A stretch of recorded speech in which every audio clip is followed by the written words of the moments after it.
P news.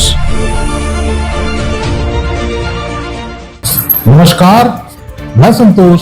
स्वागत है आपका लोकतंत्र प्रहरी के 8 PM न्यूज में, जहां हम देखेंगे दुर्ग जिले समेत प्रदेश एवं देश विदेश की कुछ प्रमुख खबरें। आइए शुरू करते हैं पहले दुर्ग जिले की खबरों से। दुर्ग जिला न्यायालय में अधिवक्ता संघ के चुनाव को लेकर आज पूरे दिन उत्साह और गर्मागर्मी का माहौल देखने को मिला। न्यायालय परिसर में बड़ी संख्या में अधिवक्ताओं ने अपने मताधिकार का प्रयोग करते हुए मतदान में हिस्सा लिया। जानकारी के मुताबिक इस चुनाव में करीब 1700 मतदाताओं ने मतदान किया। चुनाव अधिकारियों के अनुसार अध्यक्ष पद के लिए 8 उम्मीदवार सहित कुल 64 प्रत्याशी चुनाव मैदान में हैं।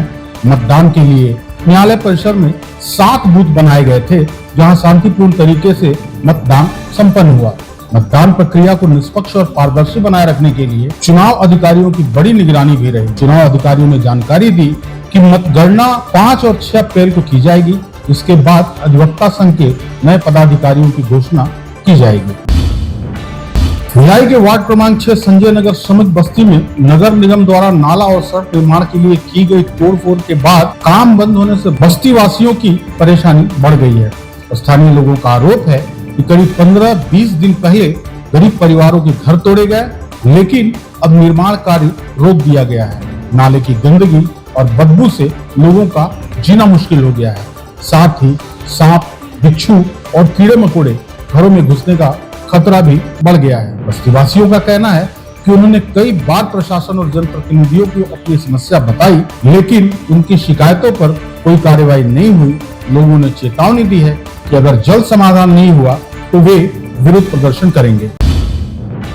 भिलाई इस्पात नगरी में पहली बार नेशनल और इंटरनेशनल स्तर की कुश्ती प्रतियोगिता का भव्य आयोजन होने जा रहा है। इस आयोजन की भूमि पूजन दुर्ग सांसद विजय बघेल द्वारा किया गया। यह प्रतियोगिता civic centre cycle polo ground में आयोजित की जाएगी, जहां देश के 28 राज्यों के करीब 1500 खिलाड़ी हिस्सा लेंगे। इस प्रतियोगिता में महिला और पुरुष दोनों वर्ग के पहलवान अपनी गेम प्रतिभा का प्रदर्शन करेंगे। खिलाड़ियों के रहने, खाने और अन्य सुविधाओं की व्यवस्था भिलाई में ही की जा रही है।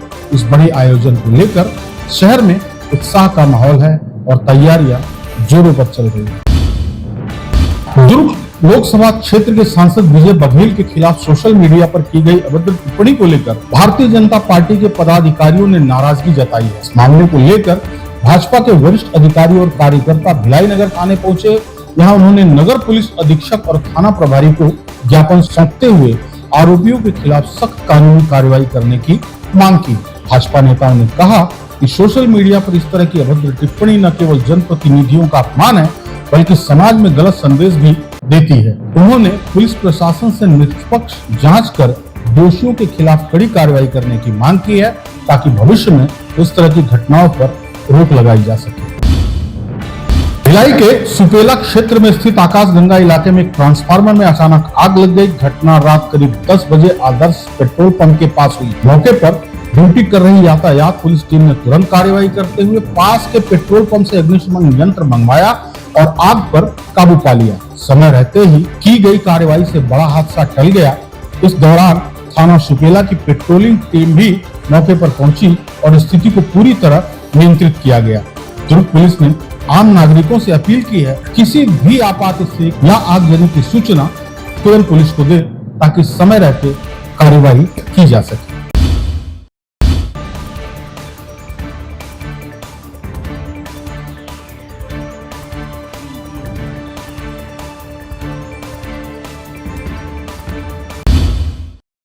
अब नजर डालते हैं प्रदेश की खबरों पर।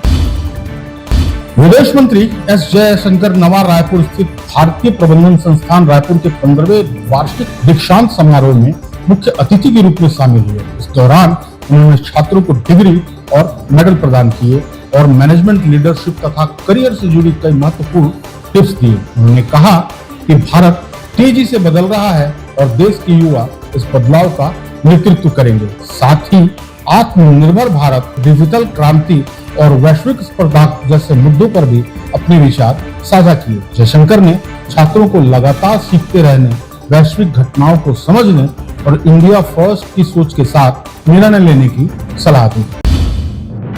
मनेंद्रगढ़ के जनकपुर नगर पंचायत क्षेत्र के वन विभाग ने अतिक्रमण के खिलाफ बड़ी कार्रवाई की है। कुमारपुर वन परिक्षेत्र के कक्ष क्रमांक 1267 में अवैध कब्जों को हटाते हुए बुलडोजर चलाया गया। वन विभाग के अनुसार पहले ही भारतीय वन अधिनियम के तहत नोटिस जारी कर अतिक्रमण हटाने के निर्देश दिए गए थे। इसके बावजूद कब्जा नहीं हटाने पर एक निर्माणाधीन मकान को गिराया गया और 2 अन्य अतिक्रमण भी हटाए गए, ताकि प्रभावित लोगों ने आरोप लगाया कि उन्हें कार्रवाई की पहले से ही जानकारी नहीं दी गई और अचानक टीम पहुंचकर उनके ठेले और मकान को गिरा दिया। वन विभाग का कहना है कि वन भूमि पर अवैध कब्जा किसी भी स्थिति में बर्दाश्त नहीं की जाएगी और आगे अतिक्रमण हटाने का काम जारी रहेगा।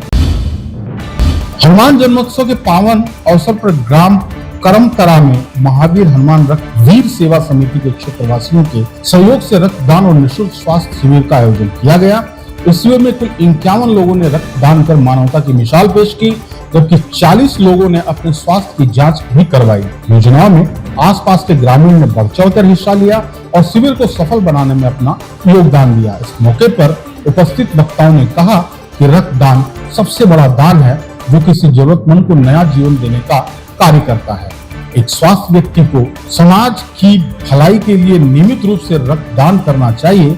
इस आयोजन में महावीर हनुमान रक्त वीर सेवा समिति के सदस्य और क्षेत्रवासी बड़ी संख्या में उपस्थित रहे। छत्तीसगढ़ के बलरामपुर जिले में वन विभाग की टीम ने बड़ी कार्रवाई करते हुए अंतर्राज्यीय वन जीव तस्करी गिरोह का भंडाफोड़ किया है।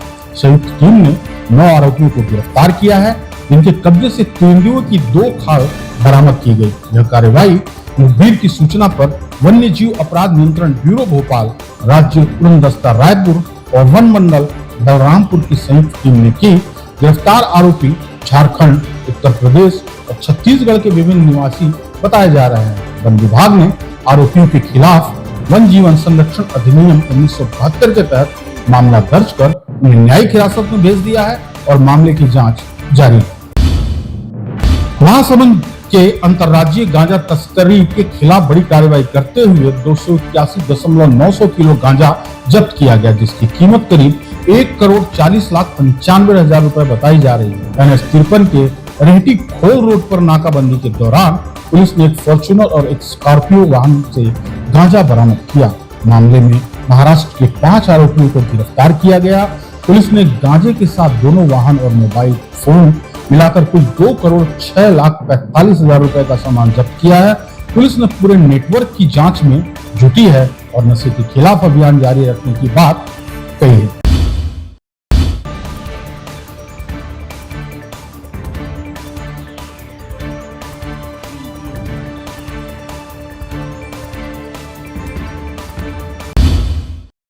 अब नजर डालते हैं देश विदेश की खबरों पर। केरल के मलप्पुरम जिला के कांग्रेस सांसद शशि थरूर के काफिले पर हमला होने की खबर सामने आई है। बताया जा रहा है यह घटना उस समय हुई जब शशि थरूर वंडूर में विधानसभा चुनाव का कार्यक्रम में शामिल होने जा रहे थे। आरोप है कि अज्ञात हमलावरों ने उनके काफिले को रोक लिया और उनके सुरक्षा गार्ड के साथ मारपीट की। घटना की सूचना मिलते ही पुलिस मौके पर पहुंची और मामले में 3 लोगों को लेकर 2 मार्च कर लिया है।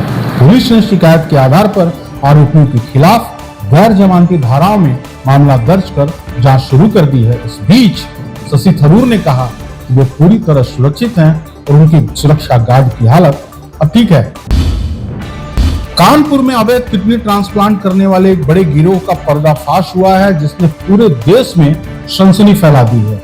जांच के दौरान सामने आया कि इस गिरोह में अपात्र लोग, निजी अस्पताल और कई राज्यों से जुड़े नेटवर्क शामिल हो सकते हैं। पुलिस के मुताबिक जिन 4 लोगों को शुरुआत में डॉक्टर समझा जा रहा था, वे असल में तकनीशियन, फिजियोथेरेपिस्ट, फार्मेसी ऑपरेटर और डेंटल निकले, जो फिलहाल फरार बताए जा रहे हैं। अब तक की जांच में कम से कम 6 अवैध किडनी ट्रांसप्लांट की पुष्टि हुई है, जबकि पुलिस को शक है कि वास्तविक संख्या इससे कहीं ज्यादा हो सकती है। इस मामले में 8 लोगों को गिरफ्तार किया जा चुका है और कई राज्यों में फैले इस नेटवर्क की जांच लगातार की जा रही है। महाराष्ट्र के नासिक जिले के दिंडोरी तालुका में देर रात एक दर्दनाक सड़क हादसा हो गया। एक मारुति XL6 कार अनियंत्रित होकर सड़क किनारे बने पानी के कुएं में जा गिरी। इस हादसे में एक ही परिवार के 9 लोगों की मौत हो गई, जिसमें 6 बच्चे शामिल हैं। बताया जा रहा है कि सभी लोग इंदौर गांव के दरगुड़े परिवार से थे और एक ट्यूशन क्लास के रीयूनियन कार्यक्रम से घर लौट रहे थे। घटना की सूचना मिलते ही पुलिस और प्रशासन और एनडीआरएफ की टीम मौके पर पहुंची और राहत बचाव का अभियान चलाया गया। काफी मशक्कत के बाद कार और शवों को कुएं से बाहर निकाला गया और सभी शवों को पोस्टमार्टम के लिए भेज दिया गया। फिलहाल पुलिस हादसे के सभी पहलुओं की जांच कर रही है।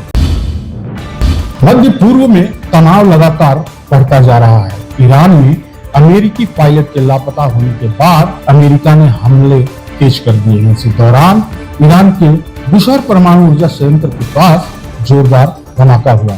रॉकेट हमले में एक सुरक्षा गार्ड की मौत हो गई।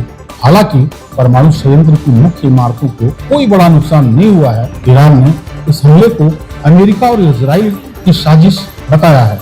वहीं लेबनान में हिजबुल्लाह संगठन ने उत्तरी इजराइल के किरियत शमोना शहर पर रॉकेट हमले का दावा किया। इस घटना के बाद मध्य पूर्व में तनाव और बढ़ गया है।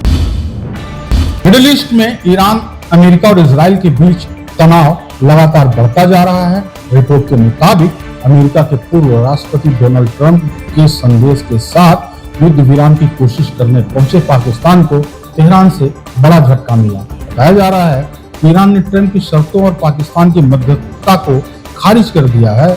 वहीं पाकिस्तान ने इन रिपोर्टों को बेबुनियाद बताते हुए खारिज कर दिया। इस बीच मिडिल ईस्ट में हमलों की घटनाएं भी तेज हो गई हैं, जिससे क्षेत्र में तनाव और बढ़ गया है। आज के समाचार यहीं तक, आगे देखते रहिए लोकतंत्र प्रहरी। नमस्कार।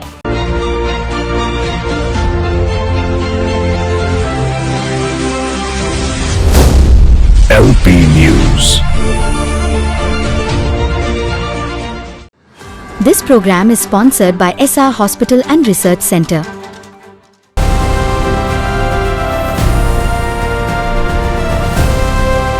हर खबर पर नजर, सच, हिम्मत और जमीनी रिपोर्टिंग, देश, समाज और सत्य के लिए। LP न्यूज, आपकी आवाज।